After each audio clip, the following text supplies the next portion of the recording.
Put it on automatic. My name is Kathy Lang. It's January the 10th, 2003. We're in Waynesville, Ohio to interview Ted Ottensen. Ted, tell us where you were born and when. Born in Chicago, Illinois, Cook County, Illinois, and August the 6th, 1928. And went to school and graduated from high school in Chicago. And then went in the Marine Corps, so I was a second generation in the Marine Corps. My dad was the first. And I joined in 1946 and took my training at Parris Island.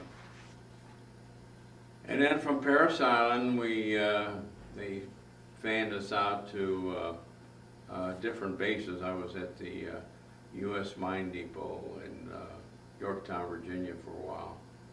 And then from there I went to Treasure Island, and then from Treasure Island to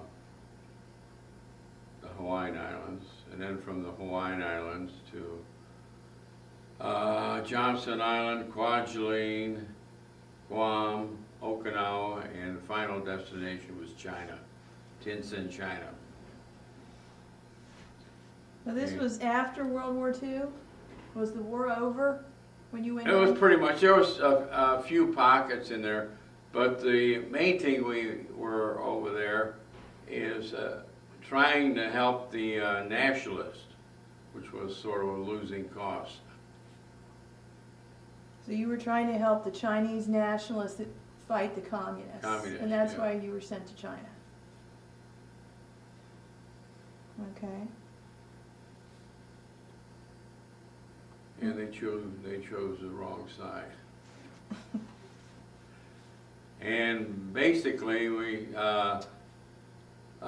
secured, our compound and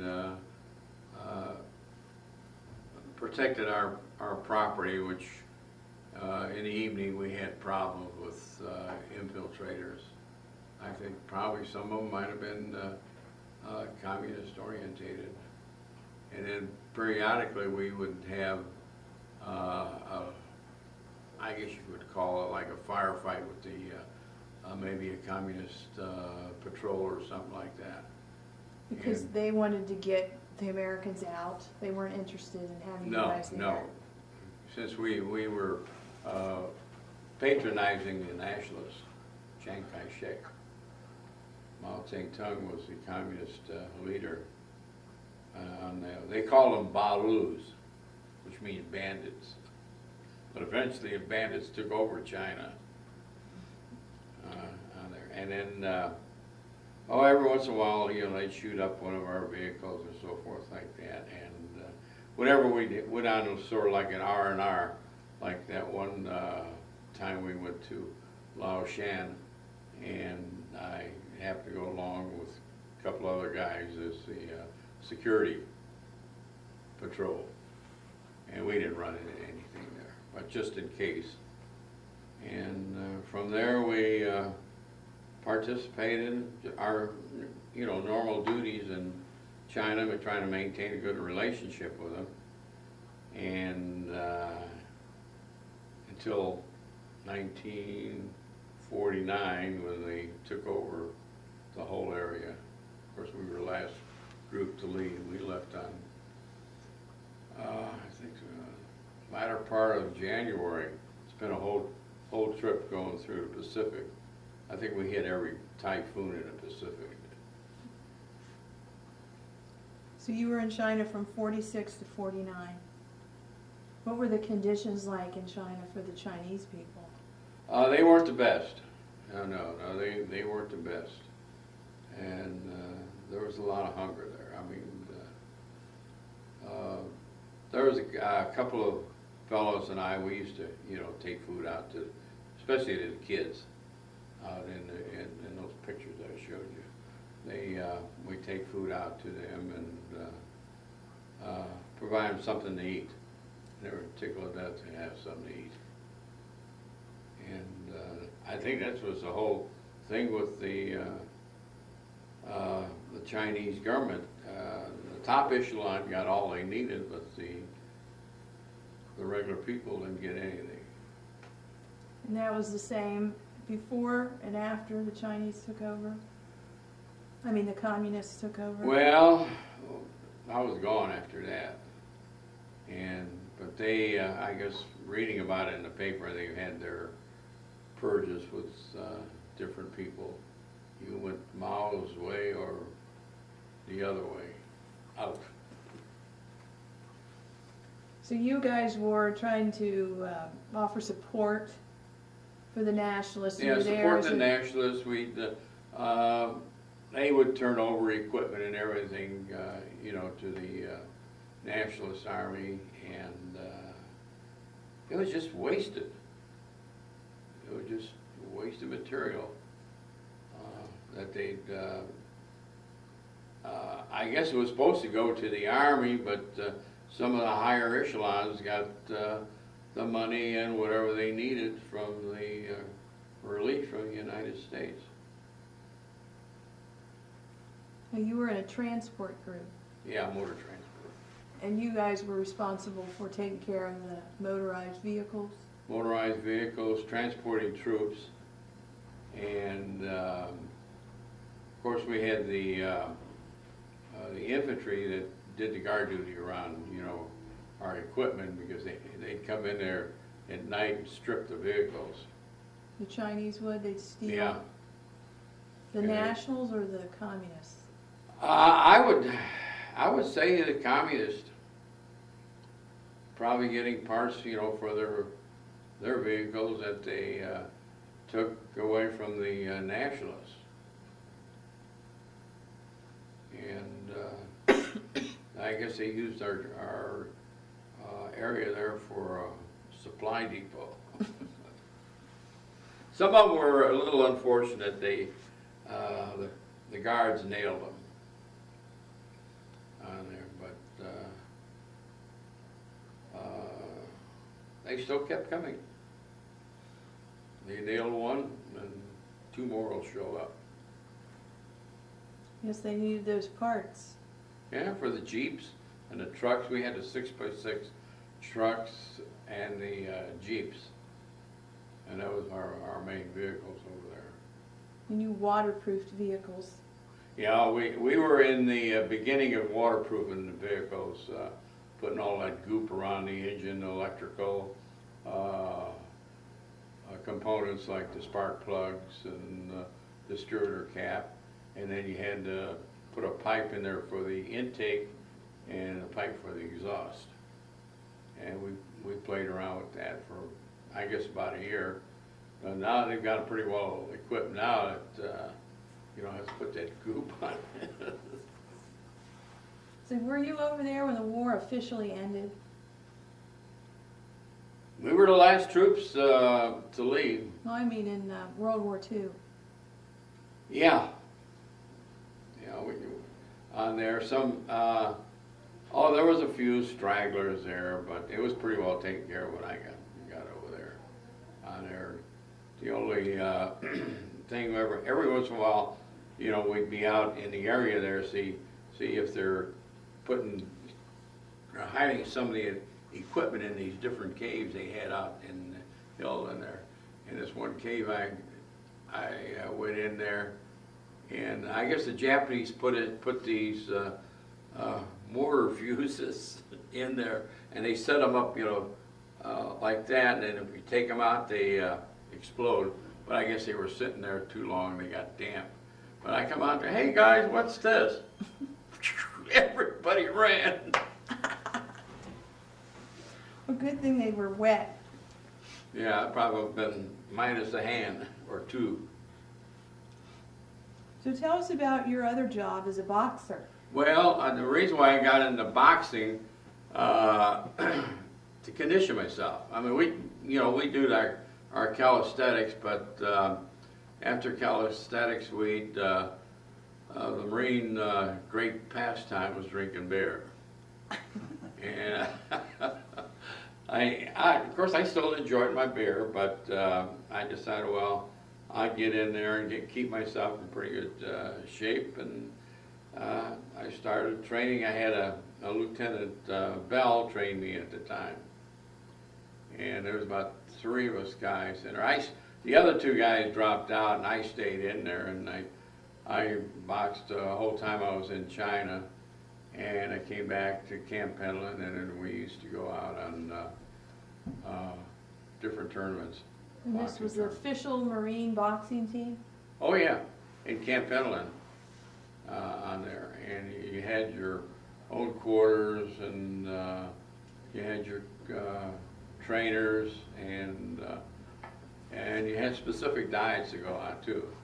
And I was sort of on a borderline with that 147. Didn't take much to put on a couple of pounds and sort of feel like a rabbit eating all the lettuce and carrots and stuff. Were there any perks? I mean, did you get special privileges for being a boxer? No, as a matter of fact, I had a CO in motor transport was anti-jock. And I used to wonder why no promotions came in. And he said that there wasn't anybody qualified to get promoted. And our vehicles were never broken down. They were always on the road, and due to my responsibility. So you felt like that, the real reason was he didn't appreciate the athletics? You have some people they're not jocks. And I guess they figure the jocks are nothing but a bunch of show-offs. But no, we took care of ourselves and trained. I used to get up every morning and 5 o'clock in the morning run my 10 miles. Rain or shine or snow. What was the weather and the world like there in China? Was it like home? Was it like another world? No. Of course, you had your hot period in the summertime, but in the northern part of China, it got pretty cold there. As a matter of fact, I remember one time, I don't know whether the heating unit went out, but we didn't have any hot water to take a shower. So we held off for about a couple of weeks, and then we got to a point we couldn't stand ourselves. Then we went in there, and it wasn't too bad. After a while, your system gets used to that cold water, even though the wind and snow was blowing in through the windows. And what about, like, were the people friendly? Were they? Oh yeah, I enjoyed it, because the whole time I was over there, I went to school at Laoshan University and studied the Chinese language. I learned more in the 2 years working with the Chinese than I did 4 years of Spanish. And they do everything possible to help you. And then, but your dialect changes from one village to the next on that. But I really enjoyed it. As a matter of fact, I got to a point, the guys used to have me go with them to what they call black market area and jibber jabber or haggle for price. And so I'd get in there and talk to them. As a matter of fact, I started to write it. But you have to keep at it. You have to keep at it. So you didn't feel a culture shock at all. You adapted well from being a oh yeah, it was really interesting. From Ohio, you go all the way to China and just really took to it. Oh yeah, I really enjoyed it. And I took a liking to the Chinese people. They were helpful. Of course, when you get in combat situations like we did with the nationalists and the communists, of course, since we were assisting the nationalists, and we were the communist enemy. And every now and then we would get caught in a firefight. Well, were the people really pro-communist or nationalist, or they didn't really care or pay attention? Personally, I don't think they cared. Basically, what they really wanted something to eat. They were more concerned, to their self-being than anything else. So this was a fight between the leadership, the Basically. top level of society. The average Chinese person was not really involved. No. So you didn't have to worry about them sneaking up on you, civilians. Well, you have your same problems over there as you do here. You have gangs or put it on crooks. I mean, some of them will go out of their way. They roll you. You heard that terminology. You go out in a drunk and you get rolled, and you come back with nothing. And they do that once in a while. But ordinarily, I never had any problems with it. Except one time, I had dinner at a Chinese family's house, and I was coming through the black market area, and a couple of those guys out there grabbed me on the wrist to see if I had a watch. Well, I had a watch, and I told the girl, I said, well, I'm going to have to start running. I said, I'll see you later on. And so I started to run, and they started to run after me. And I said, well, I'm going to play a game with these guys, because I was in tip-top shape. So I'd run a little while, and I'd slow down a little bit. Then I'd run a little bit, and then finally the guy said, oh, the hell with it. Too fast for me. It wasn't that good of a watch, huh? No. There was about 3 of them that was coming after me. But I didn't want to take any chances. But overall, they were pretty nice people there. I can't really complain about it. And, most of your time was spent in China, but you did visit Guam, Okinawa, some other places. The same thing you felt? Were you there long enough to really get a feel for? Well, not too much in Okinawa or Guam. I think we were there about, I would say maybe a week or so. Those places had really been hit hard. Yeah. Well, as a matter of fact, we had a Marine get killed by one of those Japanese that was held up in that island. It was still hiding out? Yeah. And he decided to go out for a walk in the woods. He never came back. They say that there was a guy held up there for like 25 years. Yeah. Was that Guam? Guam, yeah. He refused to believe that the Japanese would have ever surrendered, so he just continued to hide. Well, that's the Bushido Code. They don't surrender. So the Chinese, did they really have too much of a battle with the Japanese when all this was going on, or that was really the islands that took the impact of the Japanese? Well, China, while they were battling China's side, it was in 37 when they started. Burma. Yeah. Nanking and Peking and an area like here. And, as a matter of fact, I just read that book about what they call a rape in Nanking. Yeah. And that was really vicious. So they were all pretty sick of this war, weren't they? Oh yeah. What they call that? The Malthusian theory. It keeps the population in check through sickness, famine, and wars. Well, I guess we had plenty of those 3. Yeah, and they're trying to start another one. So now you left China in 1949. Yeah. You come home then? I went to Camp Pendleton, and I stayed there, and of course I continued boxing in the different communities there. And then in 1950, first part of June of 1950, I had 60 days of terminal leave. So I took the terminal leave and was getting myself set up for school, and I think it was the 20th of June when the North Koreans went over the 38th parallel, and the outfit I was with, it was a medical outfit, H&S Medical. What's a medical outfit, like? Doctors and corpsmen. And in between my boxing, my part-time job was an ambulance driver. And that outfit was one of the first groups to go over there.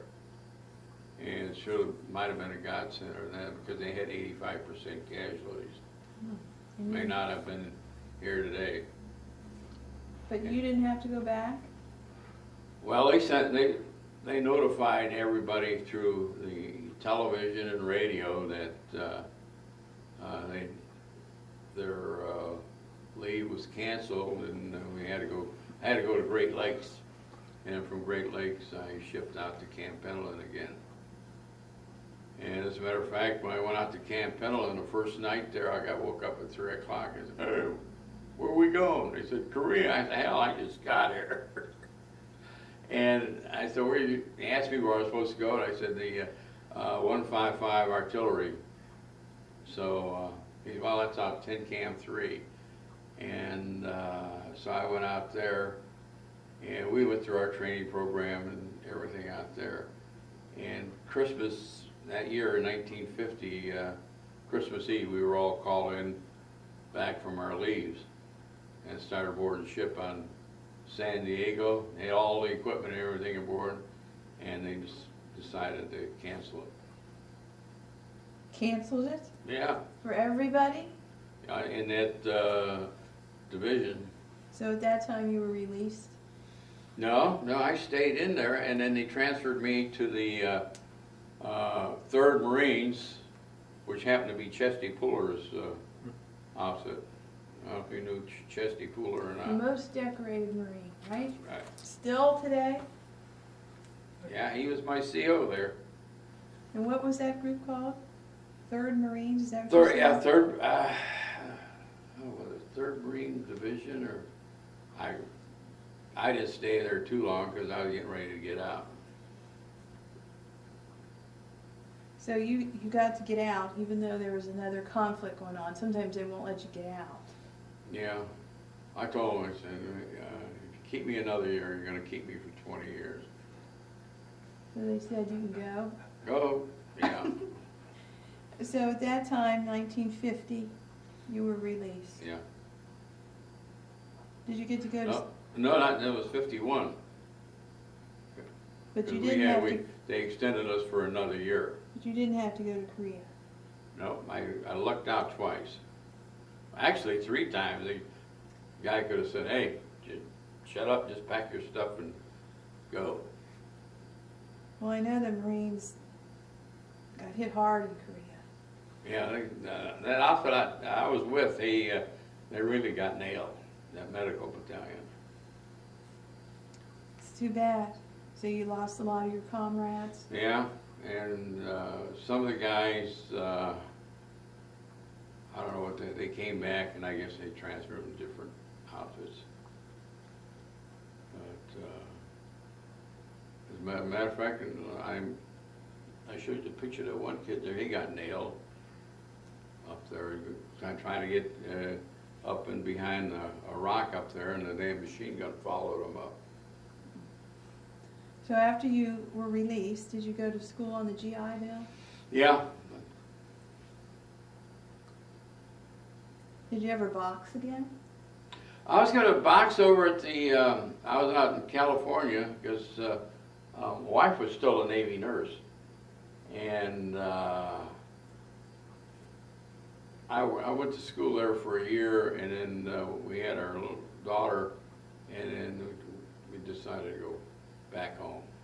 Now tell me about when you were exposed to radiation. On Kwajalein Island. And they had a delay there.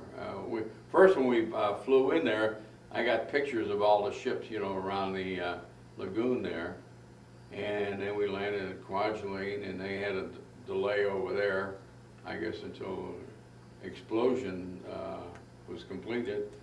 And then we flew out and took pictures again, and there was only one ship floating. I don't know what it is. I'd have to find that film and find it out there. But of course, they didn't have any record of it. As a matter of fact, they didn't even have record of on that printout that the guy at the VA showed me about anything in '47. But you felt like you got health damage from that? That's what I asked the doctor. I said, how could that affect me 50 years later? He said, well, your body goes through different changes, and it weakens, and it kicks in. So you had radiation exposure from a bomb that was set off by the Americans. They were testing. Yeah. Fallout, or whatever they call it. Radiation. Mm-hmm. Yeah, radiation fallout. Anybody else in your group have that problem that you know of? Not that I know, because, as a matter of fact, the only guy that I know, and that was over there with me, he's out in Mason, yeah, lives out in Mason. But he hadn't had any problems. And then there's a friend of mine, he's down in Florida, and he hadn't had any problems, he hadn't told me about any problems. Besides the ships, was it like utter devastation on that island after the bomb went off?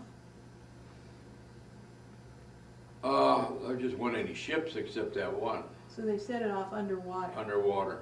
So it destroyed all the ships. It Yeah. didn't exactly wipe out the whole island. No, Right. no, the island's still there. Yeah. As a matter of fact, I think I saw some film on that it showed, that great mushroom explosion, and it's just sort of like a whole big tube of water. I said, man, is that what they did when we were down there? Of course, they don't have any record of it on that. Well, now we do. Yeah. Of course, they don't have any record, and one of these days, the kids will find them. I told them, I said, you find those pictures, you're entitled to a claim on that. So I'll keep hunting, maybe one of these days it'll turn up. So you had yourself a little camera and you took a lot of pictures. Yeah. As a matter of fact, they had one of those Ansco cameras. That's the first one they made after the war. That was a good camera. As a matter of fact, I think I still got that. It's almost 60 years old. So what did you think of the Marine Corps? I think it's great. I think everybody should spend at least 2 years in the military. Whether, the preferences of the Marine Corps, I was sort of gung-ho with the Marine Corps because my dad was in the Corps, and the reputation they had. And Is it true that they're all real gung-ho, go-get-'em type of guys? oh yeah, you might not be when you first go in there, but you are when you get out. You either make it or you don't make it. A lot of people don't make it, That's right. so they're looking for a certain personality type. Yeah. Must run in your family, right? I guess so. Was your dad a gung-ho Marine type of guy?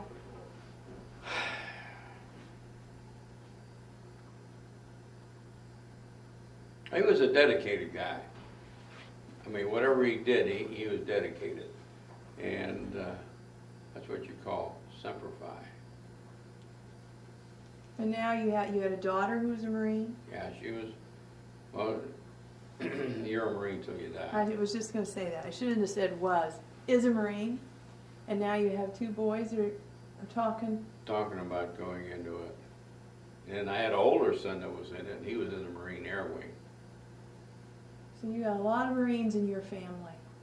And you think it's a good experience for people, and you felt like you were treated well by the Marine Corps? I think so, yeah.